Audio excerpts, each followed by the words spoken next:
diezmo solo fue parte de la ley o sigue siendo parte de la gracia? Escuchemos este video a continuación. Es increíble cómo se pueden tergiversar las cosas. Sí. Pero vamos una vez más a clavar el clavito, ¿verdad?, con el martillo y volver a resumir lo que hemos enseñado. El diezmo perteneció al Antiguo Testamento porque era obligatorio. Bajo la ley todo era obligatorio.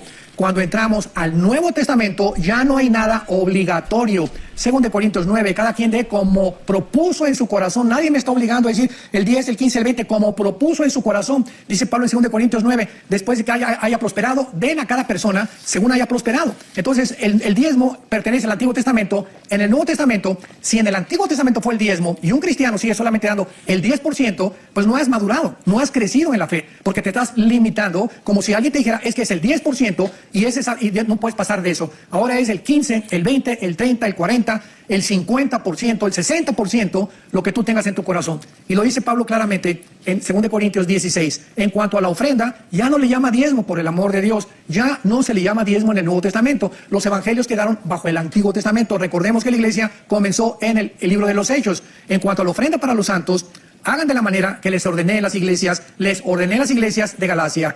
Cada primer día de la semana, o sea, el domingo, cada uno de ustedes ponga aparte el diezmo. Eso dice, según hayas prosperado. Que en esta semana vendiste una vaca, vendiste un carro, vendiste una casa. Entonces, ahí Dios te dice, vendiste la casa en $100,000, dame lo que está en tu corazón. Pero no tengas en tu mente el 10% siempre, porque vas a seguir viviendo bajo la ley. Entonces, la ofrenda en el Nuevo Testamento se llama ofrenda. Pero nosotros tenemos la culpa porque en las iglesias les decimos, pasen a dejar sus diezmos. Y la iglesia y los cristianos y las ovejas comienzan a asimilar que solamente es el 10%. Hablemos de ofrendas y ya no de diezmos.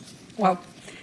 Pastor, nos pregunta desde Venezuela, Néstor nos dice que si un pastor tiene es obligatorio que tenga un pastor él, o sea que el pastor tenga encima de él una cobertura pastoral también. Por más espirituales que podamos ser, el día que creamos que ya no necesitamos un grupo a nuestro alrededor o de personas que nos den un consejo o de misioneros que tengan más tiempo que nosotros y que nos estén coachando o entrenando, ¿verdad? En ese momento pierdes el camino muy fácilmente y por eso hay cientos de pastores que se han alejado y han comenzado a enseñar cosas, ¿verdad?, verdaderamente barbaridades de la Biblia porque no tienen quien los corrija o no han aceptado corrección.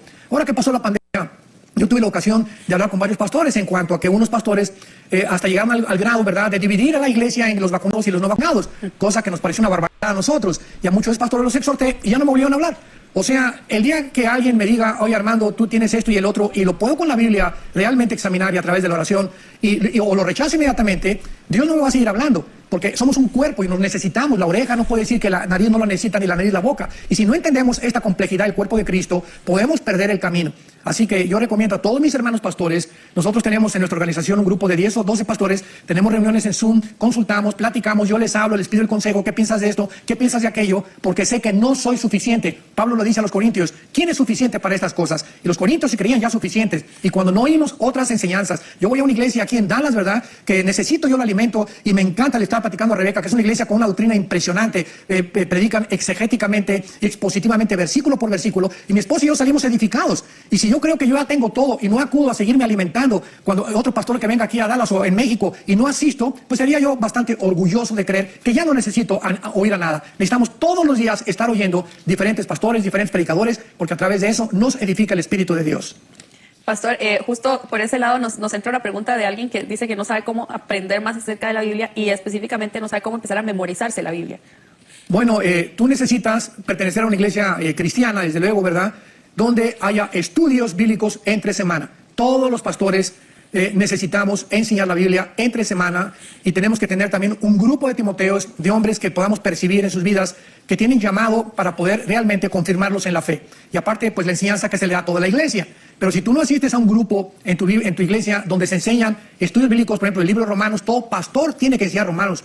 Un pastor no puede prescindir de ese primer libro que debe de enseñar doctrinalmente, porque es el que contiene casi todas las doctrinas principales, como la justificación por la fe, el pecado, la división, la relación entre judíos y entre la iglesia, el Espíritu Santo, etcétera, etcétera. Entonces, si tú no asistes a una iglesia donde hay crecimiento a través de la enseñanza bíblica, no vas a crecer. Y la memorización se aprende memorizando. Comienza a memorizar un versículo diario, lo repites antes de acostarte, en una semana 2 versículos diarios y al ratito vas a memorizar capítulos enteros de la Biblia. Todo requiere práctica y disciplina.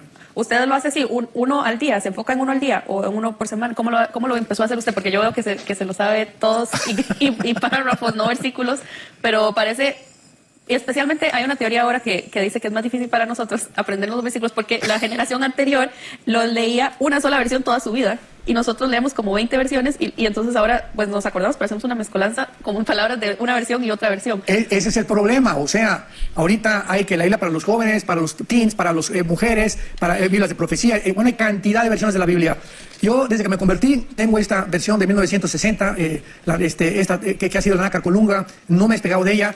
Tengo Biblias de consulta para ver más o menos si coincide con muchas cosas y los originales en el griego y en el hebreo, que es lo más importante. Pero si hoy leo la del 60 y después la nueva versión internacional y después aquella, ¿verdad? Como dice Rebeca, hacemos una mezcolanza tremenda. Para estudiar necesitas apegarte a una sola versión. Y esta versión, pídele a Dios, para mí la 1960 Nácar Colunga para mí es la mejor que he encontrado. Las demás que he leído, ¿verdad? Tienen buenas cosas, etcétera, etcétera, pero yo me he apegado a esta Biblia. Entonces necesitamos, ¿verdad? Disciplina y discernimiento para poder entender. Y yo comencé a memorizar la Biblia y fue realmente una bendición porque oí hace muchos años a un predicador que dijo, si, lo que le dijo Dios a Josué, si de día y de noche, de día y de noche, de día y de noche, no una vez, sino de día y de noche, memorizas, guardas, estudias, meditas en este libro de la ley, todo prosperará en tu vida. Cuando yo comencé a hacer eso, vi un gran cambio realmente en nuestra vida espiritual, en nuestro ministerio, en nuestra organización, porque realmente Dios bendice a los siervos y a las siervas que memorizan la palabra de Dios. ¿Cómo puedo meditar en la palabra de Dios si no la memorizo? Si no la tengo aquí, pues ¿cómo la puedo meditar? Entonces tenemos que memorizarla y aprendernos capítulos enteros, salmos enteros, y descubrirás el don tan maravilloso que Dios nos ha dado en la memoria.